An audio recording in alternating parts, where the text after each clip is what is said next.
Bienvenue à toutes et à tous.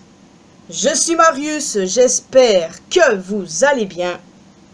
Oui, je suis de retour et on peut dire que ma semaine de vacances fut intéressante.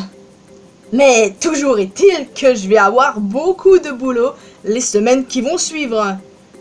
Entre Disney, FNAF et autres, je ne sais plus où donner de la tête moi. Alors, histoire de reprendre en grande pompe, comme dirait Baggy, je vais vous parler du Roi Lion. Lors de la D23, il y a 2 semaines, Mufasa, le Roi Lion, s'est dévoilé à travers une toute nouvelle bande-annonce. Le préquel du live-action de 2019 reprend les ingrédients de son prédécesseur pour raconter l'enfance de Mufasa et Scar, de son vrai nom Taka, dans une aventure photoréaliste qui peine encore à convaincre, faut le dire. Alors qu'il y a pourtant une nette amélioration par rapport au remake de 2019. Les expressions faciales des personnages sont beaucoup mieux, parce que clairement, ce qu'on avait à reprocher pour le remake, c'était le manque d'expression des personnages. Et là, ils ont rectifié le tir. Et c'est vraiment une bonne chose. Comme nous le savions déjà, Rafiki transmet la légende de Mufasa à la mignonne petite Kiara, la fille de Simba et Nala, avec Timon et Pumba qui s'incrustent bien sûr, et en même temps qu'elle, nous découvrirons l'histoire de son grand-père et de Scar avant que tout ne dégénère entre eux. Mufasa nous est présenté comme un orphelin, perdu et seul, sauvé et traité comme un frère par Taka, l'héritier d'une lignée royale. Entre émotions, chants et scènes épiques, sans oublier un nouveau bad guy en la personne de Kyros, les ingrédients classiques de Disney sont bien réunis dans ce nouveau trailer aux couleurs de la savane. Beaucoup de gens ne sont pas emballés par ce film, ce qui peut se comprendre honnêtement. Mais qu'est-ce qu'ils n'aiment pas concrètement? Comme je l'ai dit précédemment, les personnages ont enfin des expressions faciales, chose qu'il n'y avait pas dans le remake de 2019. Donc du coup, qu'est-ce qui leur pose problème concrètement? Eh bah, pour eux, le problème, c'est l'histoire et d'avoir fait de Mufasa un orphelin. Le fait qu'il n'a pas de sang royal, ce qui avait été dit à un moment donné, bah ça passe pas pour eux. Et encore une fois, ça peut se comprendre. Mais le truc, je vais encore me répéter parce que je le fais à chaque fois quand je sors une vidéo sur Mufasa, je ne vois pas en quoi c'est un problème objectivement parlant. Ce film n'est en aucun cas lié au Disney original. Et ça me bute que certains n'arrivent toujours pas à comprendre ça après tout ce temps. Alors oui, que vous soyez pas emballé par le projet, il n'y a pas de souci. Mais juste au moins comprenez que ça n'a rien à voir avec l'original sorti en 1994. Genre le film de 94, sa suite, l'autre film, ainsi que la série La Garde du Roi Lion, bah c'est son propre univers. Alors que le live action sorti en 2019, plus le film Mufasa qui sort en décembre, est un autre univers. C'est ce qu'a dit également Barry Jenkins. Mufasa est son propre truc, rien à voir avec le Disney original qui a fait tant rêver les enfants. Absolument pas. Donc j'espère que dorénavant je n'aurai plus à le répéter parce que je dois vous avouer c'est vraiment saoulant à force. Enfin bon. La relation entre Mufasa et Scar sera très intéressante à suivre dans ce film. On saura enfin pourquoi cela a autant dégénéré entre eux. Parce que c'est vrai, hein, comment sommes-nous passés de ça à ça? Qu'est-ce qui s'est mal passé au final? Évidemment, on a une petite idée sur le sujet, c'est la combinaison de nombreuses choses, mais ça va être intéressant à découvrir lorsque le film sortira. Avec le contexte, on comprend mieux Scar, mais à mon avis, il faut voir le film pour mieux comprendre. Notamment pourquoi c'est Mufasa qui est devenu roi et non Scar qui lui pourtant est de sang royal. Rien ne nous dit que Mufasa a volontairement usurpé le trône à son frère. Pour moi, il y a clairement une explication à ça Et du coup, rendez-vous en décembre. En plus de l'évolution de la relation entre les deux frères, il y a autre chose qui m'intéresse tout particulièrement. Kyros.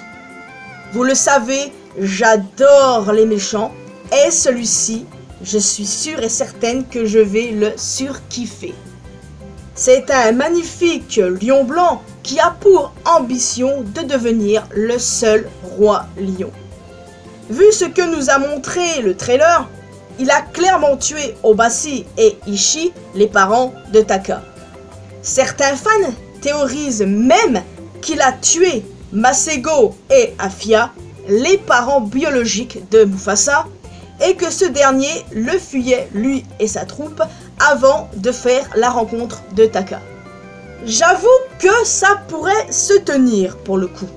Après, ça pourrait être intéressant parce que si effectivement Kyros a tué les parents de Mufasa et traqué Mufasa, et ben ils l'ont traqué jusqu'au clan de Taka.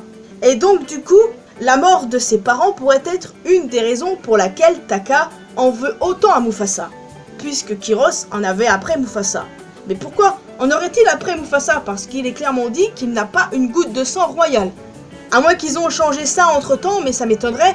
Enfin, tant de questions, les amis, tant de questions. Kyros pourrait également jouer un gros rôle dans le changement de Scar en vilain. C'est ce que j'avais déjà théorisé dans une précédente vidéo. Il pourrait essayer de le corrompre, comme l'a fait l'étrange lion dans la garde du roi lion.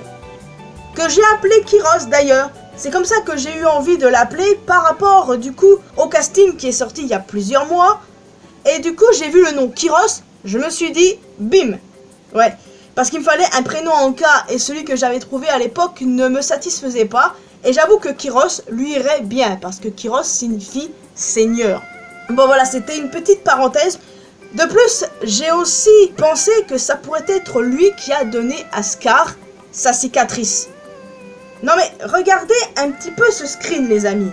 Et si c'était Taka qui l'attaquait et qui lui avait ainsi donné sa célèbre cicatrice? Il est vrai que depuis la sortie du remake de 2019, il a été sous-entendu que ça pouvait être Mufasa qui avait fait cette cicatrice à Scar. Sauf qu'en fait non, il n'en serait rien et ce serait en réalité Kyros. Et j'avoue que j'aime bien l'idée et cela ferait également un autre parallèle avec l'étrange lion. J'ai bien fait de l'appeler Kyros celui-là.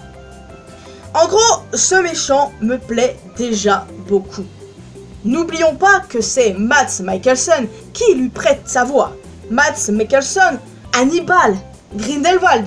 Je veux dire, j'adore cet acteur. Et la voix qu'ils lui ont donnée en VF en plus, eh ben elles sont top toutes les deux. Genre Mads Mikkelsen, il a sa propre voix, ténébreuse, mystérieuse. Bah ça lui va complètement. Et du coup la VF qu'ils ont donnée dans la bande-annonce, ça lui va complètement aussi. À voir maintenant s'ils vont la garder ou pas, mais bon, bref.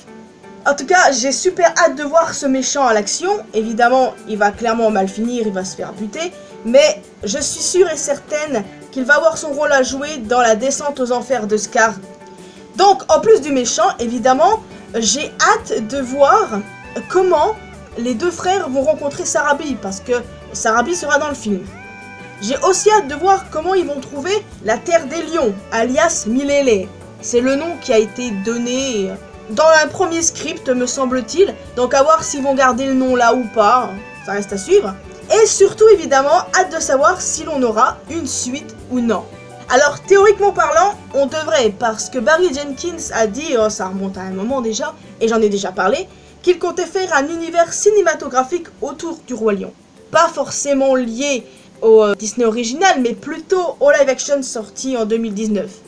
Alors oui, moi, j'aurais aimé plus de films suivant l'original. Mais bon, tant qu'il y a des films sur le Roi Lion, moi, ça me va. J'ai pas à me plaindre.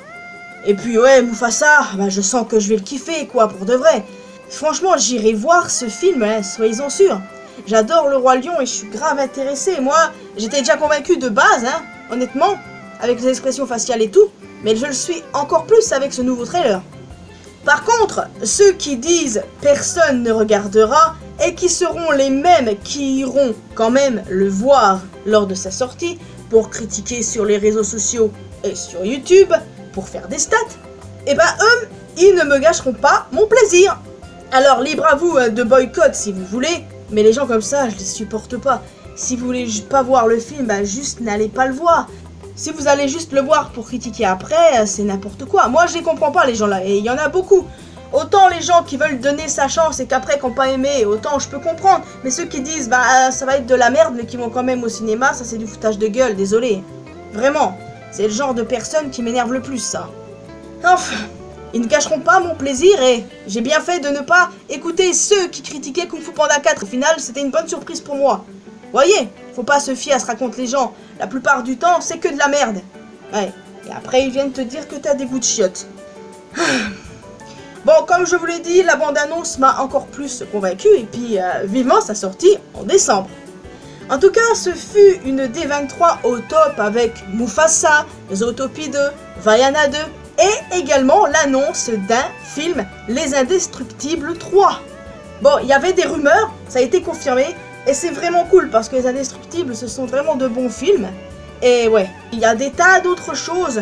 Alors pas sûr que je ferai des vidéos sur chaque truc, en tout cas sur Zootopie, j'en ferai une vendredi. Et ce qui concerne Vaiana 2, j'en parlerai peut-être vite fait, ou je ferai une vidéo plus tard. Mais en tout cas, sachez-le hein, les amis, hein.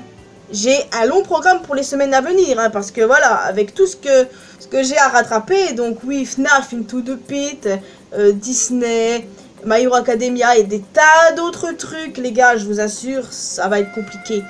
Ouais, très compliqué. Mais je vais réussir, évidemment.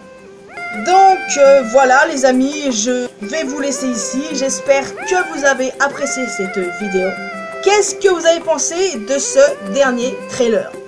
Est-ce que vous êtes hypé ou non? Est-ce que vous iriez quand même le voir histoire de donner une chance? Pas juste pour y aller en étant prêt à faire le mariole sur les réseaux et compagnie? Non, parce que je sais, il y en a beaucoup, comme je l'ai dit, mais bon, je reviens pas dessus. Juste, n'hésitez pas à me dire aussi si vous avez hâte de voir Kyros en action. Parce que si vous êtes comme moi et que vous aimez les méchants, je pense que ce personnage a directement captivé votre attention. Est-ce que comme moi, vous trouvez la petite Kiara absolument mignonne? Franchement, elle est trop cute.